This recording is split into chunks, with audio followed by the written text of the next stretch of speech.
Hello everyone, welcome. My name is Murli.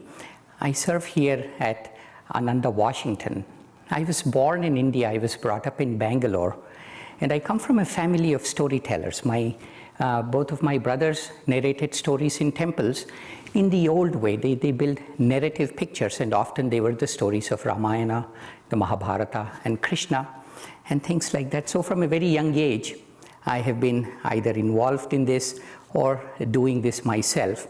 There are a lot of stories in India that are really worth sharing. They're relevant to us both on the spiritual path, but also relevant to us from any time we face a problem in life. A story conveys a truth that is sometimes hard to convey through philosophy or rules. And my own education, I was trained as a computer scientist, and later on I actually have a PhD in yoga. My active area of research is how yoga works with diabetes. It works very well, by the way, in case you're curious. And I also am the director of the Ananda Institute of Living Yoga here, where we have Hatha Yoga programs, Raja Yoga programs, all based on the teachings of Paramahansa Yogananda and Swami Kriyananda, our founder. So welcome to all of you, good evening to all of you at the Spiritual Renewal Week at Ananda Village. And a special welcome to my wonderful friends here at the Ananda Blue Lotus Temple in Bothell, Washington. And good morning, good night, good day, good whatever to those of you watching on YouTube. Welcome again. There are many stories in India, and often they involve gods and goddesses, demons, princesses, magical weapons, apocalyptic battles, miraculous resurrections, even rivers descending from the heavens. The story I'm about to tell you is about 3 Indian people that argued for 32 days straight. Now, don't be disappointed, because when Indian people argue, it's at the very least, it's entertaining. You know, Indians like to argue about anything, everything, and even about nothing, especially about nothing. Hundreds of books have been written in India about the nature of nothingness. It's called nirvana. It's no wonder that we invented the concept of zero. It's going to be entertaining, but more importantly, the outcome of this debate between these 3 people that argued for 32 days answered an ancient question, a very profound question, perhaps the most profound of all questions. You see, for as long as humanity has been in existence, man has asked, if pain and suffering are a part of life, if they are inevitable, how do we get over them? Tribes, kingdoms, empires, civilizations, cultures, they have all answered this. And interestingly, they've come up with exactly 2 answers to this question. No more, just 2 answers. The first answer says, embrace life, enjoy life, take care of your family, take care of those who are in need, lead a life of discipline and moderation. Then you it's like depositing into your cosmic bank account. And if you lead a life of selfishness and evil and laziness, it's like withdrawing. If your bank account is positive, they say, it's very simple, then you have health and happiness. If your bank account is negative, then you have misery and disease. It's all about karma. Be a householder. They don't use the term karma, but that's what it's referring to. So that's one answer. The second answer they give is to say, turn away from life. Control your senses. Seek God. Meditate on God. Pray to God. And through divine grace and an experience of divine bliss, your pain and suffering will be removed. This is the way of the renunciant. Renunciant is sannyasi in Sanskrit. It's the way of the sannyasi. It's all about God. So the first way, first answer, how to get rid of pain and suffering, householder and the way of karma. Second, sannyasi and the way of divine knowledge, jnana. This debate answered this. Now, which one is better, householder or a sannyasi? And this debate answered this question so satisfactorily that it has reverberated. The answer has reverberated through the tunnels of time and echoes even today. Hundreds of saints and social workers, politicians and philanthropists, even Mahatma Gandhi derived inspiration from the outcome of his debate. We too, here at Ananda, where We strive to build cooperative spiritual communities indirectly. This debate is the linchpin centerpiece of our inspiration too. So let's transport ourselves across space and back in time 1,200 years ago. We find ourselves in the middle of the Indian subcontinent. There flows a beautiful, a holy river. It's called the Narmada River. Along the banks of this river is an ancient town called Mahishmati. It's an impossibly ancient town. It was said that way back it was once the capital of the entire world. But these days, 1,200 years ago, it was the center of learning. You see, this was the time which was the golden age of Indian philosophy. The eternal truths of the Vedas had been distilled into not one, not two, but 6 philosophical streams, very nuanced, very, very deep. There was Nyaya, the system of logic, Vaisheshika, the atomic theory, Sankhya, metaphysics, Yoga, the science of the mind, Mimamsa, the way of the householder and karma, and Vedanta, the way of the sannyasi and jnani. There were scholars in Mahishmati in all of these different philosophies and disciplines. They were towering figures in their own right. There were also scholars in Buddhism and Jainism. If you entered the walls of Mahishmati, it was walking into a cathedral of learning. There were professors and universities. Back in the day, universities were known as Gurukulas. Guru means teacher, Kula means clan, the clan of the teacher. Professors were known as Acharyas. The city was filled with Gurukulas and Acharyas. Even amidst the staggering constellation of scholarship in this city, 2 people stood out, head and shoulders above everybody else. One was a man named Mandana Mishra, and another was a woman named Bharati Devi. They were husband and wife. They were ideal householders. They preached the philosophy of Mimamsa, the way of the householder, and they lived it. They created wealth. Their house was situated in a prosperous, affluent part of town. It was built on a raised platform, and there were many balconies and towers, gardens and gables, and a vast courtyard. It was said that this house could sleep 50 people every night, and the courtyard, Mandana Mishra and Bharati Devi fed hundreds of people in need, morning and night. They were virtuous, they were disciplined, they were moderate, they had many children and grandchildren, they were healthy, they had great wealth. It was said that their health and wealth came from the performance of yajnas.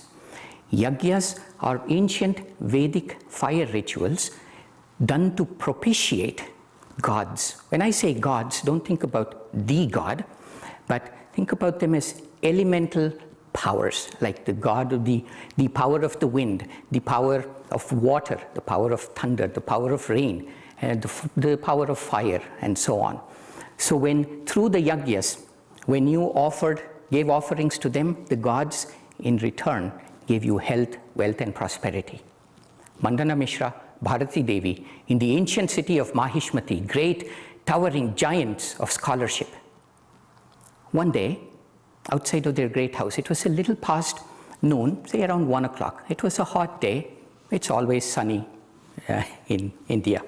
And the courtyard was empty because the public lunch was over. Mandana Mishra and Bharati Devi had retreated back into their house in order to have their lunch. And the gate was opened by a young man. He was about 25 years. He was slight of build, almost on the thin side. He was wearing orange robes of a sannyasi, of a monk. His head was shaved, and in his hand was a wooden staff, a simple wooden staff, at the end of which was tied a small cloth. It formed into a bag which contained all of his material possessions. In his other hand was a small pot of water. He was bare feet.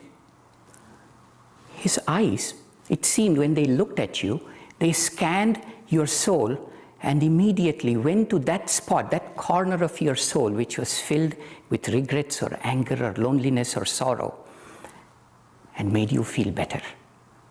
So you felt that you had to follow him. There was an irresistible urge to not be away from this young sannyasi. So a small crowd had come with him. And with him also were 4 of his disciples, each of whom were twice his age. They were in their 50s. His name was Shankaracharya. The sannyasi, Shankaracharya, opened the gate, walked briskly across the courtyard, unmindful of the hot earth beneath him, climbs up the stairs to the door of the house. It's a very wealthy man's house, so it's not that the door is unlocked, but you just can't willy-nilly go in. So there was a doorman there, and Shankaracharya says, "Please summon your master and mistress." He says that in a firm voice. "Please summon your master and mistress. I challenge them to a debate that the way of the sannyasi is superior to the way of the householder."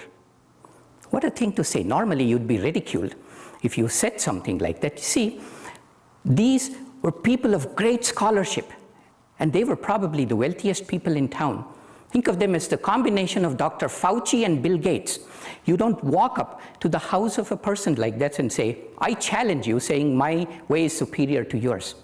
But such was the magnetism of this young monk that the doorman wordlessly turned around, went inside, summoned Mandana Mishra and Bharati Devi, who were about to have lunch. The rule of the householder is that the guest is God. So when the guest shows up, you have to take care of the guest first. So they stop their lunch plans, and Bharati Devi comes and says, "Revered monk, welcome to our humble house. It is lunchtime. Let me give you some food." And she cooks for him equal parts rice and moong dal, that's green beans, and then puts a little bit of ghee in it and a little bit of salt. And she makes them into 5 fist-sized balls like this. So it's not a lot of food. And she says, "Here is your food." And Shankaracharya takes 3 of those 5 balls and then walks outside, holds his hand out. Birds come in immediately and they eat 3 of those. And the remaining 2, he walks back into the house, takes the remaining 2, holds it in his hands, closes his eyes, and recites a verse from the Bhagavad Gita. He says, "Brahmarpanam brahma havihi brahmagyam brahmanahutim brahmaivatena gantavyam brahma karma samadhinaha." And what that means, Brahma means God. It says, I offer this food to God. The hand that eats this belongs to God. The fire that digests it is the fire of God. The nutrients that result from it goes back to God.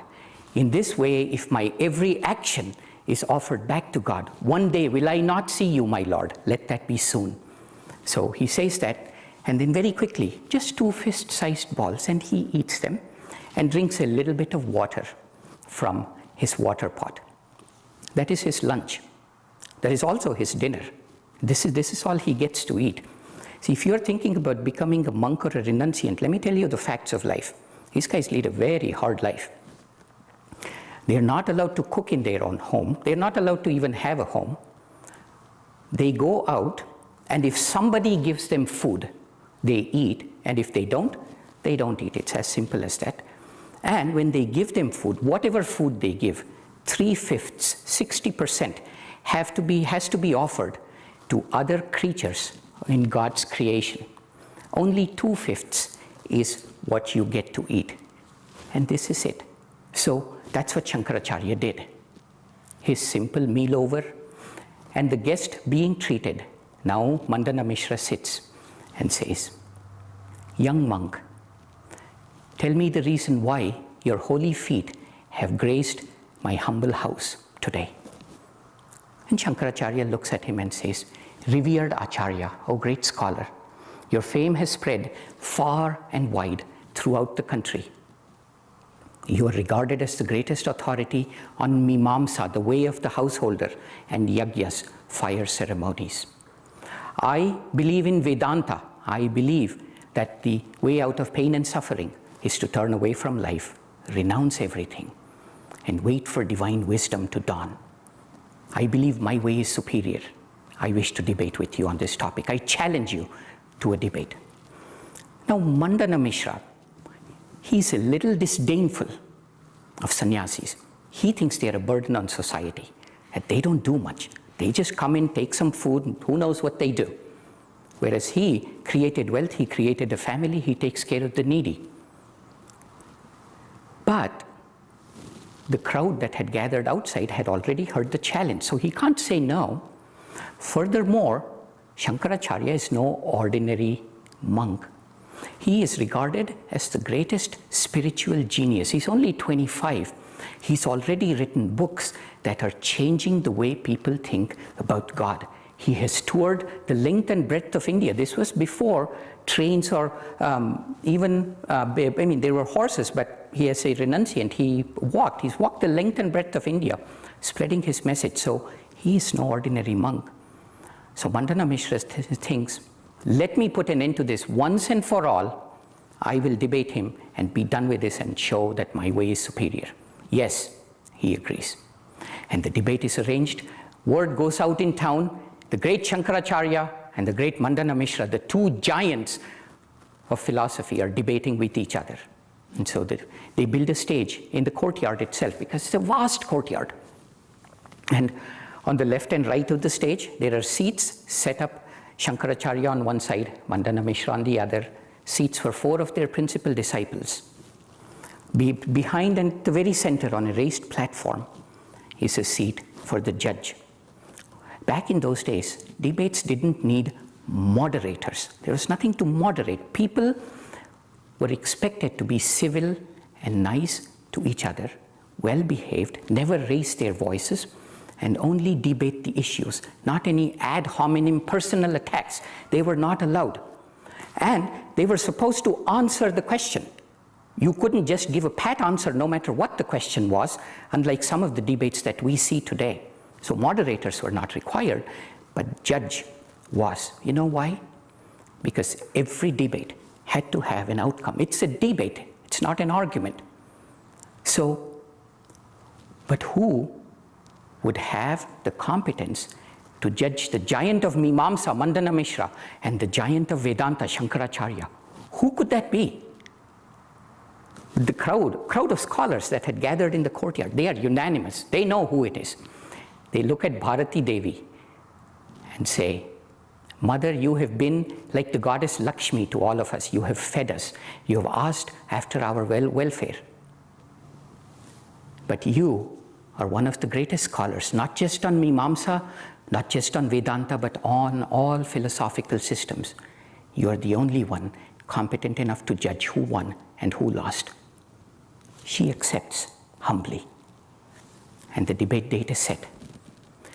On the day of the debate, Bharati Devi, the judge, she walks in. She's wearing a simple white sari. Her hair is parted in the middle, and it's streaked with a 2-inch streak of vermilion powder. And right between the center of the eyebrows, a little bit higher on the forehead, exactly where the 6th chakra, spiritual eye, is, there is another little circle of vermilion. These are the marks of a married woman, of a householder. And in her hand are 2 garlands. They're made of jasmine. Their fragrance fills the entire courtyard. And she walks in with those, and she sits down, straight spine, and she says, let the contestants enter. In a quiet voice. She says, it's very melodious, it's like tinkling of bells, is how her voice is. She says, let the contestants enter. Mandana Mishra walks in from the left of the stage. He's a tall man, well built. His body is blooming with good health, but it's tempered by a lifelong practice of discipline and moderation. His piercing intellect, extraordinary intellect, and the zeal of his beliefs gives his gaze a sharp, unflinching quality. He comes and sits down on his seat along with his 4 disciples. Shankaracharya enters from the right. He's an unremarkable man physically, almost thin. He bows to the judge and comes and assumes his seat. His open face exudes an oceanic calmness that somehow seems to bring peace to anybody that looks at it. His limpid, liquid eyes are full of love. While Mandana Mishra is formidable in his self-confidence, Shankara is complete in his surrender to God. So the 2 giants of philosophy sitting opposite each other. And Bharati Devi gets up. She takes the garland, she puts it on her forearm, drapes them like this. She walks in and she addresses the crowd. She says, I picked these flowers. These garlands are made of jasmine. I picked these flowers this morning. And when the fragrance of the garlands fills the courtyard, I have infused them with my powers. Each contestant is going to wear this garland, and the one that loses, his garland will wilt and dry. It will remain fragrant for as long as the debate lasts, even if it goes on for days, because I have infused it with my powers. And so she walks up to Shankaracharya, and she gives it to his disciple, and the disciple puts the garland on his master's neck. And she walks up to Mandana Mishra, her husband. She holds the garland in both her hands, stoops down, and puts the garland on his neck, as a wife does for the husband. Her face is full of love, eyes are filled with tenderness and good wishes. But the moment the garland touches his neck, her eyes become expressionless. Her face becomes stern, because she's now no longer the wife, she's the judge. She stands up with purposeful steps, walks up to the stage, sits down and says, contestants, make your opening statements. Is opening and declare your wager. Opening statements is where each contestant says what their position is, what they are going to defend. Wager, what will they do if they lose? As the challenger, Shankaracharya, you go first. So Shankaracharya begins to speak. He has a soft voice. It's never raised, but it's heard. It somehow fills the courtyard. He says, God is the only reality.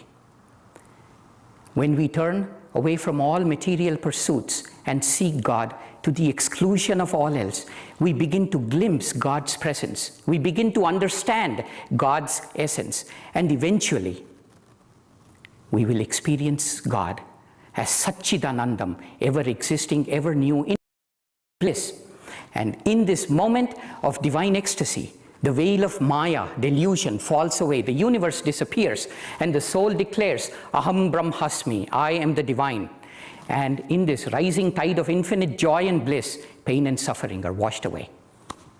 This is my position, and I'm going to defend this. If I'm unable to, I will cast away the robes of a sannyasi, I will get married, I will buy a house, and I will become a disciple of the great Acharya that's sitting in front of me, Mandana Mishra. Now all eyes turn towards Mandana Mishra. He says, it's a firm, strong voice. He's a professor. He's used to doing these things.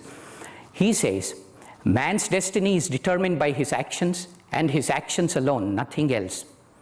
If a man works hard, creates wealth, takes care of his family and takes care of the needy, leads a disciplined life of moderation, then he will earn the right to health and happiness. If he's lazy, if he's evil, then he will experience disease and misery.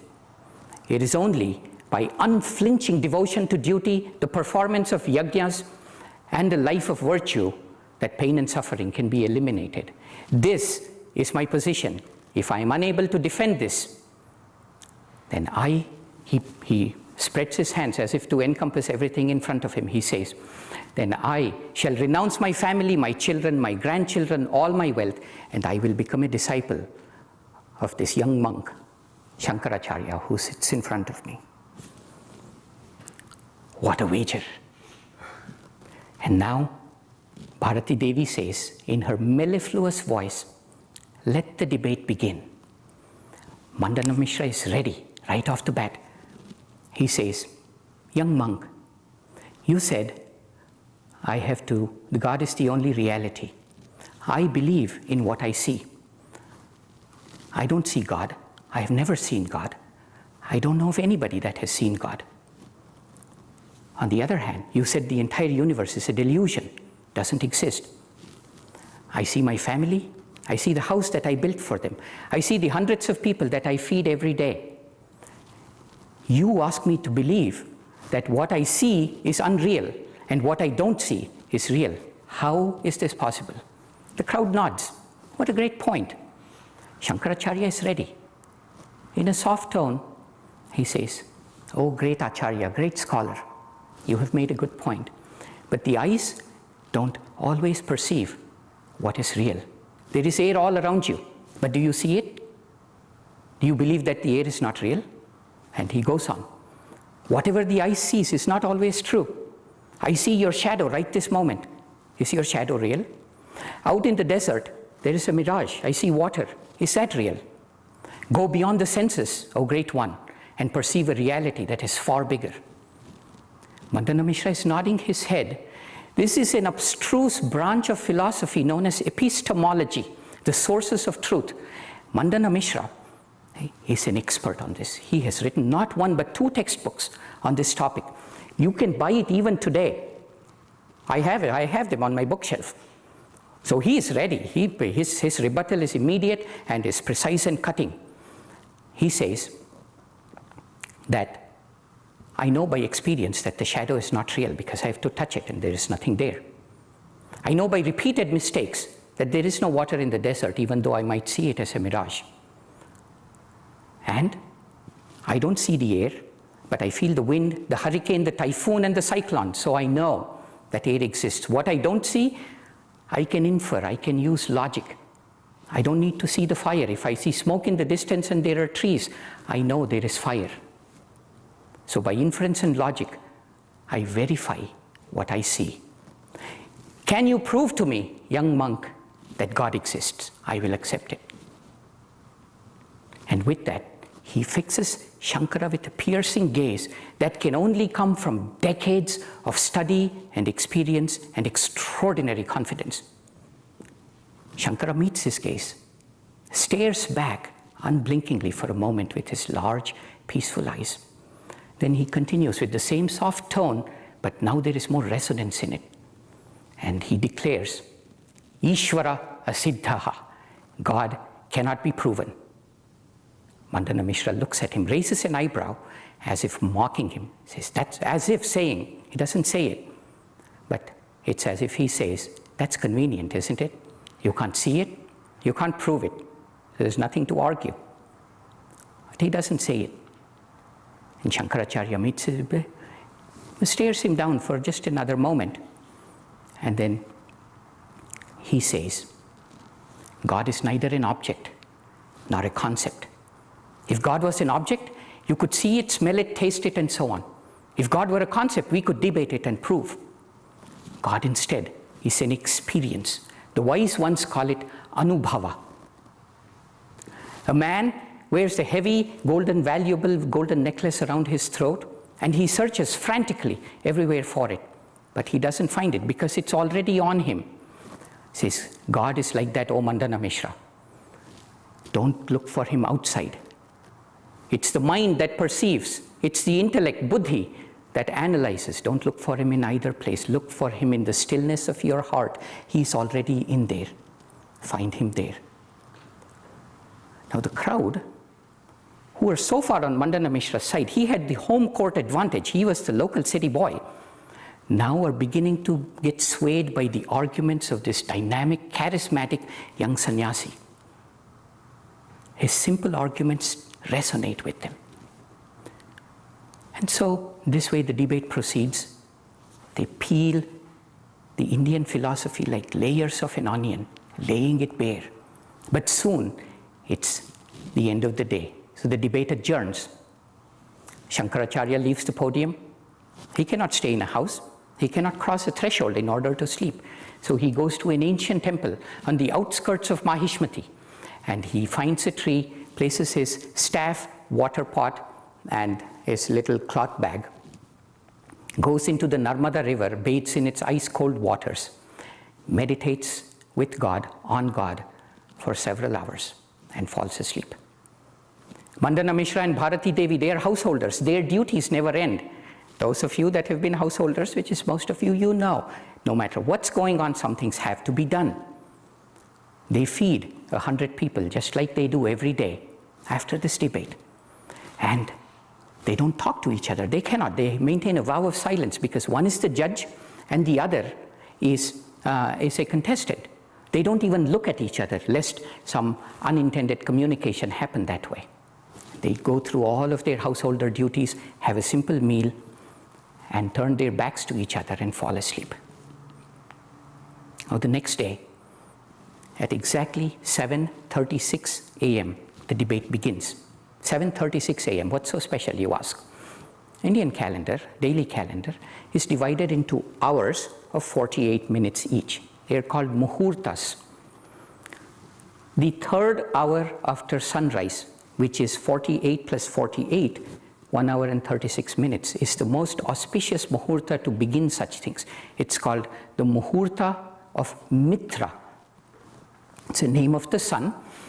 So 7:36 is when the debate begins. And for the next 14 days, the debate continues like this. They talk about Atman, the soul, Brahman, Brahman, God, and they talk about dharma, the way of righteousness, and artha, the need to make money. They talk about yajna, fire ceremonies, and bhakti, devotion. They talk about sannyasi, the way of the renunciant, and samsari, the way of the householder, karma, action, jnana, wisdom, and most of all, how to liberate yourself from pain and suffering, moksha. The audience are enthralled. They have never heard such nuanced presentation and debate of these great and eternal philosophies, Atman, Brahman, Yajna, Bhakti, Dharma, Artha, Samsara, Sannyasa, Karma, Jnana, Moksha. Everything is laid bare in front of them. And it goes on for another 14 days. And now it is the 16th day of debate. Mandana Mishra is beginning. His unwavering confidence is now shaken a little bit, just a little bit. In his framework of self-effort and discipline and virtue and yajnas, there was no room for God. He always thought that God was a concept invented by weaklings to justify their fear and laziness. But now in the presence of this charismatic young sannyasi, the spiritual genius, Shankaracharya, he is awakening to a higher reality. He's glimpsing something that lies beyond family and health and the body. He's beginning to glimpse a joy that could be far greater than what you get with family and possessions. And he knows that virtue and self-effort will give you happiness, but he also knows that it's an uphill battle.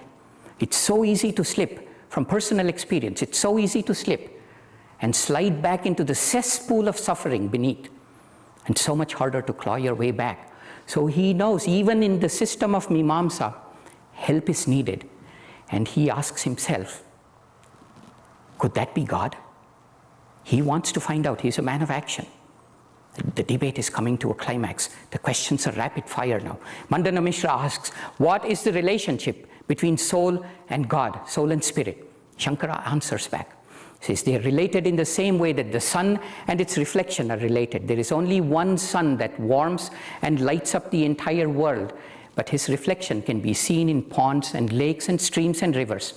The soul and spirit are the same way. There is only one God who is reflected in all the souls.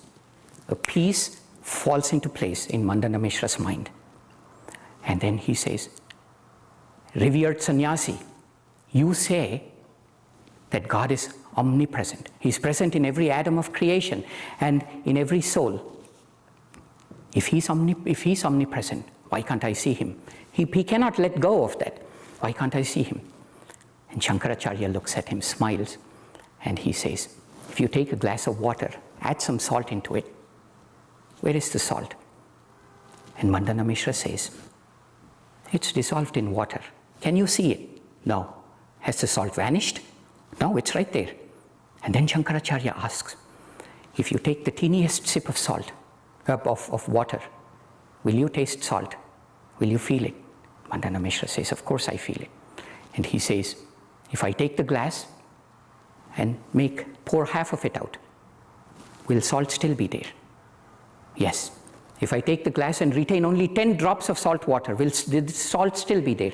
Yes. What about 1 drop? It will still be there. Half a drop, it will still be there. Is there anything you can do to the water that you can remove salt from it? No. That is exactly how God is. He is present in every atom of creation. He's Vishya, all pervading, but at the same time, he's beyond creation, Paramapurusha. He's both at the same time. Many pieces click into place in Mandana Mishra's mind. His face is aglow with the discovery of a thrilling new experience through new knowledge. But he's not done yet. He's a man of action, so he has one more question. He says, revered monk, I have one more question for you. How can I experience God? How can I get that experience? Shankaracharya says, there was once a man from Gandhara. Gandhara is a nation which today is Afghanistan. He came to India and he was in a forest and he was robbed. And robbers put a blindfold and tied his hands. And the man desperately wanted to get back to Afghanistan. So he walked around, he stumbled, he fell, he got injured, he got up again, he continued to walk days, months.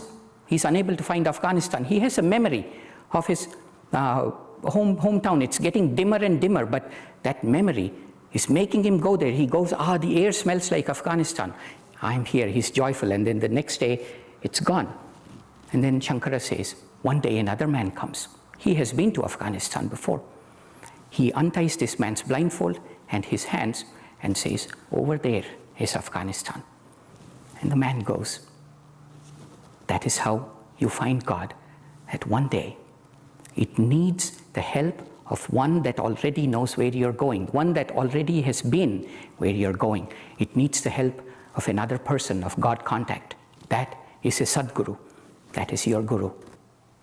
And when the Guru finds you, you too will find God.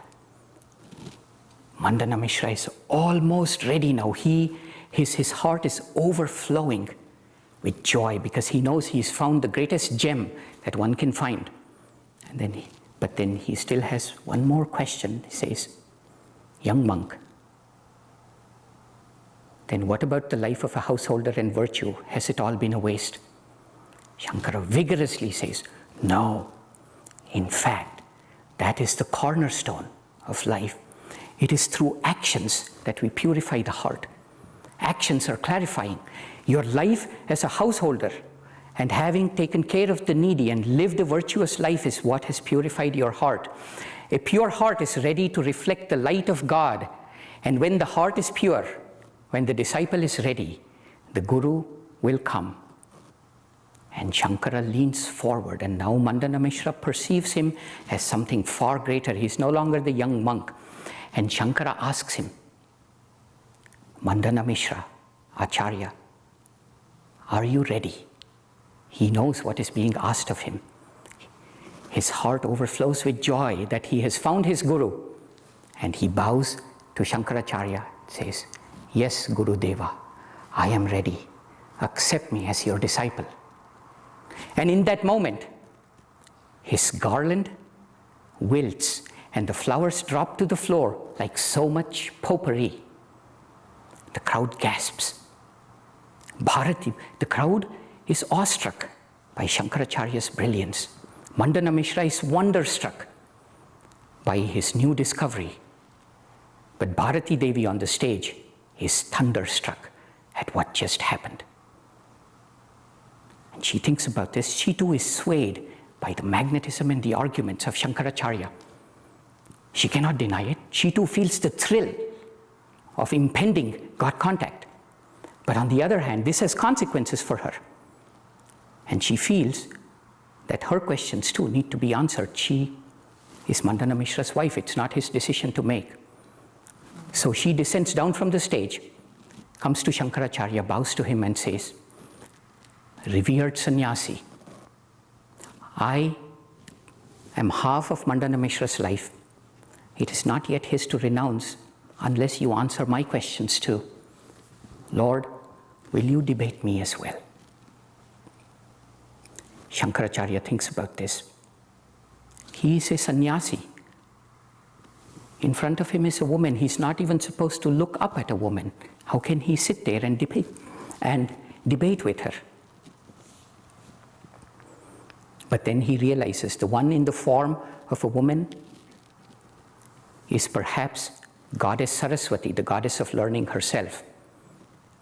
Her scholarship is reputed to be even greater than Mandana Mishra's. So he thinks for a moment, comes to a decision and says, revered lady, O incarnation of Saraswati, it would be my honor to debate you. And the debate between Bharati Devi and Shankaracharya begins. Now Mandana Mishra's knowledge was stunning in its depth. Bharati Devi had both depth and breadth. So she begins to ask him questions about Nyaya, Vaisheshika, Sankhya, Yoga, and of course Mimamsa and Vedanta. She keeps asking him. There's such rapid fire back and forth of these questions. Shankara's clipped and brief to the point answers, but such is the erudition, scholarship and brilliance of Bharati Devi that even Shankaracharya, perhaps the greatest philosophical genius of all time, he too has to take a time out every now and then to answer a subtle point that she has raised. And this debate too proceeds for 15 days. 16th day dawns, 7:36 a.m. The 16th day. Now there are as many women in the crowd as there are men, because one of their own is engaging in a debate. In the debate with Mandana Mishra, the crowd they were applauding and cheering one or the other. But with Bharati Devi and Shankaracharya, the level of the debate is so great that the crowd, which consists of great scholars, they have long been left in the dust. They don't know what's going on. They can only follow the bhav. They can feel the debate. So the crowd is silent throughout, and they're looking back and forth. The rapid fire staccato rhythms of questions and answers, it's like popping corn. Pop, pop, pop. It just keeps going that way. That's all the crowd knows. So on the 16th day, 7:36 a.m., the crowd sits in anticipation. Is today the day that Bharati Devi, who has been like the goddess of prosperity, Lakshmi, for them, is she going to become goddess Saraswati and defeat Shankaracharya himself in debate? Because it feels like she's gaining the upper hand. And Bharati Devi sits down. In her tone like tinkling of bells, she asks him, revered sannyasi, I have one last question for you. You described the moment of divine bliss, that singular moment of joy, which was so great that the soul is not aware of anything internal and external. And you said that divine bliss gave you emancipation from pain and suffering. Every householder experiences a similar bliss during the act of procreation. And in that moment, the mind is not aware of anything internal or external. Why is it that while divine bliss can emancipate you, the bliss of procreation is unable to? Shankaracharya is now stumped. He took renunciation at the age of 8. He experienced divine bliss at the age of 10, but he's never experienced sensual pleasures. He doesn't know the pleasure of having a perfectly balanced meal where all the spices go perfectly well together. He's never known that pleasure. He doesn't know the pleasure of owning possessions, certainly not the pleasure of procreation. You can't make up stuff in these debates. I told you, these were very erudite, scholarly debates. He's stumped. So he says, Bharati Devi, O pious woman, would you please give me 30 days? Then I'll come back and answer your question. She says, okay, let's meet back here in 30 days. And she looks at him he says, 7:36 a.m. We'll be here 30 days from now. And he rapidly leaves with his 4 disciples, goes deep into the forest, deep where he cannot be found. The previous day, word has reached everybody that the king in the neighboring kingdom had died, and his body is still in stasis, not yet cremated. Shankaracharya sits down in the middle of a dense forest in full lotus pose, closes his eyes, uses his yogic powers to stop his breath. He withdraws all the energy inward into the realm of the chakras. Muladhara, the energy rises up, the rising tide of Kundalini, Swadhisthana, Manipura, Anahata, Vishuddha, and finally Agnya, Kutastha, the place where the 3 nadis meet. And this great energy, all of his energy, his vitality along with Kundalini has come here. And now, like a deluge breaching a dam, this energy of Shankaracharya, this prana of Shankaracharya breaches the Kutastha, the Agya, and opens a subtle channel called Brahmanadi. And the wave of energy sweeps up the Brahmanadi and gathers his soul like a wave in the ocean gathers a surfboard. The soul rides this wave of energy, emerges out through a little opening at the top of the head, and within half a second, for soul and energy, where is time? Within half a second, it travels across to the neighboring kingdom, where the king lies dead, enters his head, and the prana spreads through his body. There are his wives, his ministers, his friends, they're all grieving, and then they see his body fill with lifeblood. And the king stretches, yawns, and without so much as a "how do you do," gets up and walks away with his entourage following him. They are stunned. What just happened? They're asking, but they don't want to question it. What a great thing it is. The soul of Shankaracharya, which was purified of all desire many lifetimes ago, now proceeds to do the duties of a householder, to enjoy the pleasures and dispense with the responsibilities of a householder. Everybody senses that there is something in the new king. There is a wellspring of peace that is both mysterious and irresistible. And as the king goes through, in those 29 days, he accomplishes more for the administration of the state than the previous king had done throughout his entire reign. He holds great big banquets, he acquires new arms, weapons, and he becomes a complete householder.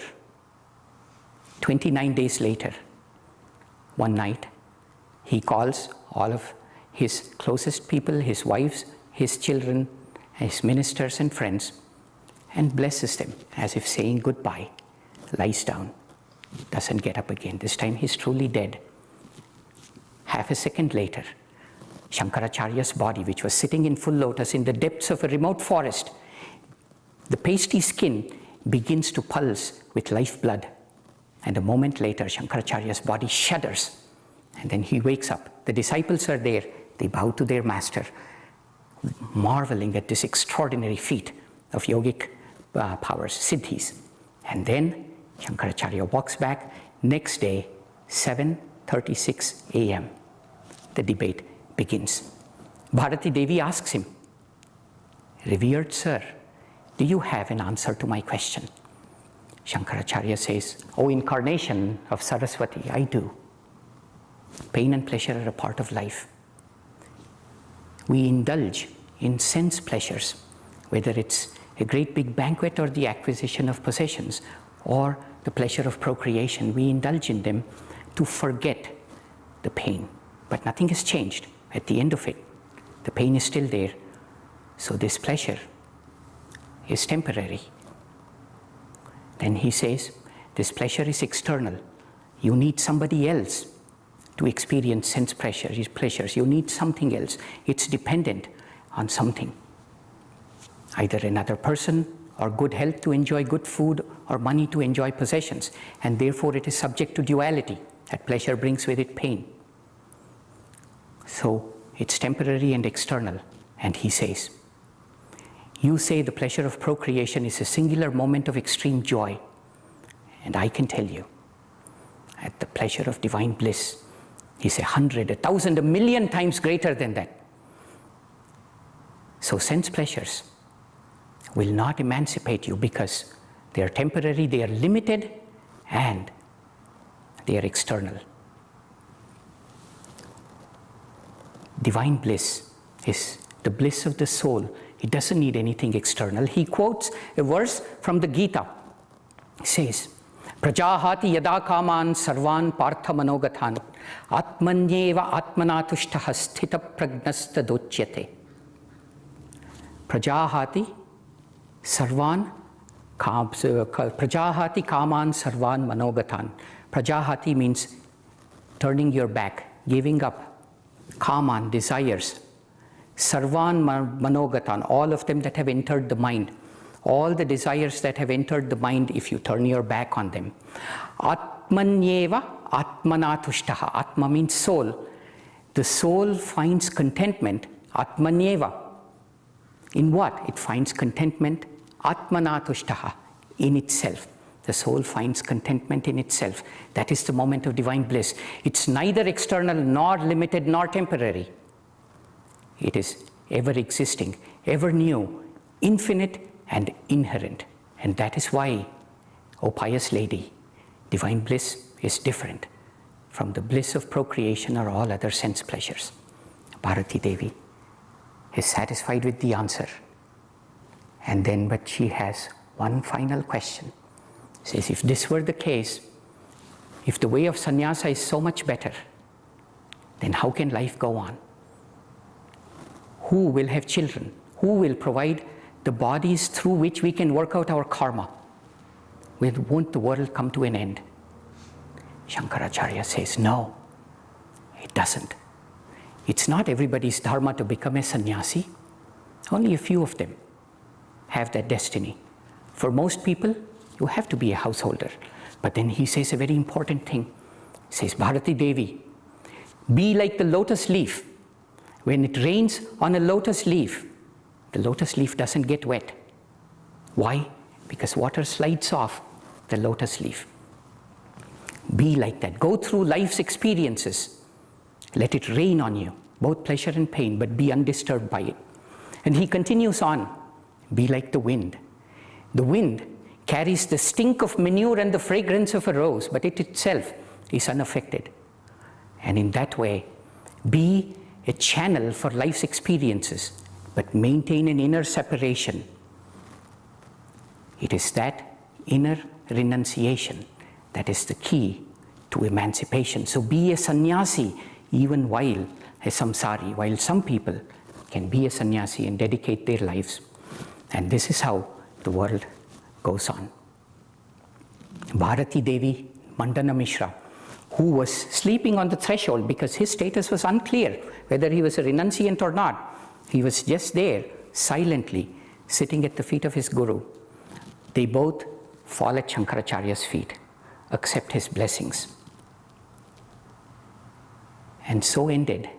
And then they become sannyasis. And in fact, later on, when Shankaracharya establishes a monastery in southern India called Sringeri, the first guru of that monastery was none other than Mandana Mishra.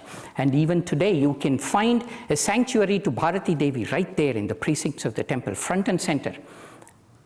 In fact, the main temple in Sringeri is dedicated to none other than Saraswati, who is believed to have come through Bharati Devi on that day. So ends the 32-day argument among three Indians whose echoes have reverberated across time and space and stays with us even today. Shankaracharya himself wrote a verse which captured much of this. He said, it's a beautiful verse, Satsangatve nissangatvam, nissangatve nirmohatvam, nirmohatve nischalatatvam, nischalatatve jivan muktihi. Satsanga, sangha means attachment, but also company. Satsanga, true company, meaning company of like-minded individuals. Satsangatve, from satsanga comes nissangatvam. Ni means negative, sangha means attachment. When you have the company of like-minded spiritual people, it will help you be less attached to material things. Nissangatve nirmohatvam. When, as you develop detachment, moha means desire, nirmoha, diminution or vanishing of desires. As your attachments reduce, your desires reduce and vanish. Then what happens? Nirmohatve, nischalatatvam. Chala means move. Nischala means stillness. As your desires vanish, nischalatatvam, you see the stillness principle within you, you experience it. Nischala tattve, jivan muktihi. It is that stillness principle, the vibrationless reflection of cosmic spirit that will emancipate you from pain and suffering. This was the end result of the debate. And it's the inspiration behind Ananda's spiritual communities, because it all begins with satsanga, company of spiritually minded individuals in their singular quest to find nischala, stillness, through the path of meditation. Thank you. Om Shanti Shanti Shanti.